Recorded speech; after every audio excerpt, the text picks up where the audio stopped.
मेरे प्रिय दर्शक, जब तुम दुनिया से हारने लगो और तुम्हें दुनिया में जब अपना कोई ना दिखे तो अध्यात्म विकसित संकल्प यात्रा में हिस्सा जरूर लें।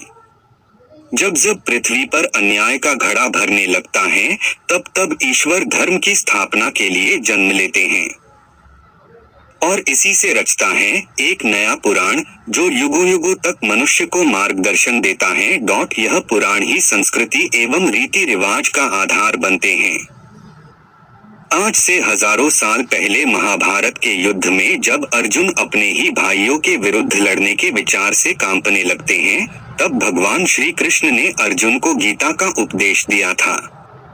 कृष्ण ने अर्जुन को बताया कि यह संसार एक बहुत बड़ी युद्ध भूमि है, असली कुरुक्षेत्र तो तुम्हारे अंदर है। अज्ञानता या अविद्या धृतराष्ट्र है और हर एक आत्मा अर्जुन है और तुम्हारे अंतरात्मा में श्री कृष्ण का निवास है, जो इस रथ रूपी शरीर के सारथी है। इंद्रियां इस रथ के घोड़े हैं।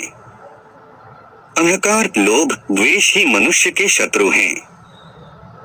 गीता हमें जीवन के शत्रुओं से लड़ना सिखाती है और ईश्वर से एक गहरा नाता जोड़ने में भी मदद करती है। गीता त्याग, प्रेम और कर्तव्य का संदेश देती है। गीता में कर्म को बहुत महत्व दिया गया है।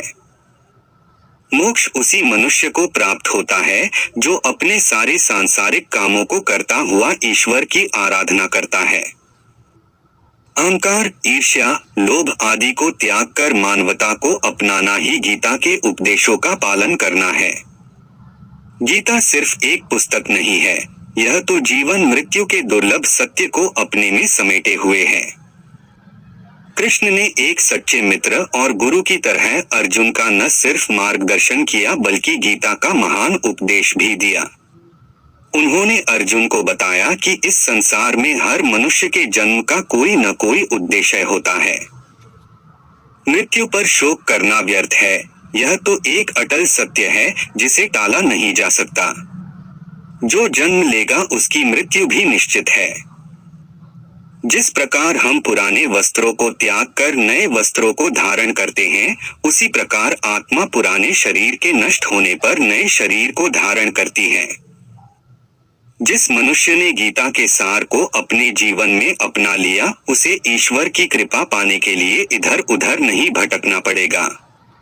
निसंदेह कोई भी मनुष्य किसी भी काल में क्षण मात्र भी बिना कर्म किए नहीं रहता, क्योंकि सारा मनुष्य समुदाय प्रकृति जनित गुणों द्वारा परवश हुआ कर्म करने के लिए बाध्य किया जाता है।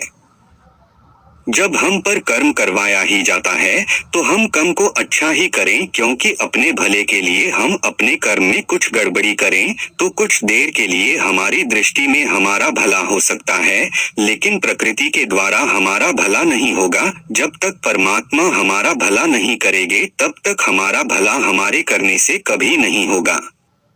इसलिए परमात्मा पर भरोसा करके सदैव सत्कर्म करो, तुम्हारा भला होने से कोई नहीं रोक सकता, स्वयं परमात्मा भी नहीं, क्योंकि परमात्मा ने ही कर्म फल श्रेष्ठ बनाया है।